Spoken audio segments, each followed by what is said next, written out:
Dobrý den, já vás všechny zdravím a touto formou bych se ráda rozpovídala o augmentaci prsou. Ráda bych začala otázkou, proč jsem se vlastně pro augmentaci rozhodla. Já jsem se rozhodovala asi 5 let, jelikož své prsa jsem měla hezké, měla jsem je ráda a měla jsem, troufnu si říct, své krásné dvojky.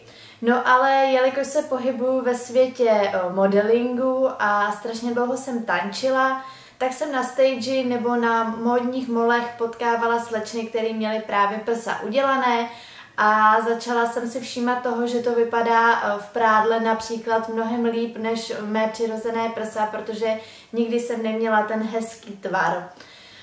Takže jsem se dopracovala postupem tady k tomu a k té myšlence, že bych chtěla augmentaci podstoupit, až když jsem viděla právě krásné práce pana doktora Payera, tak jsem se rozhodla, že do toho půjdu.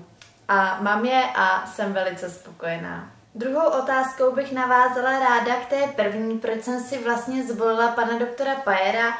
A byl tady jeden prostý důvod, a to, jak jsem potkávala ty slečny na těch molech, tak jsem se jich také ptala vlastně, u koho operaci podstoupili.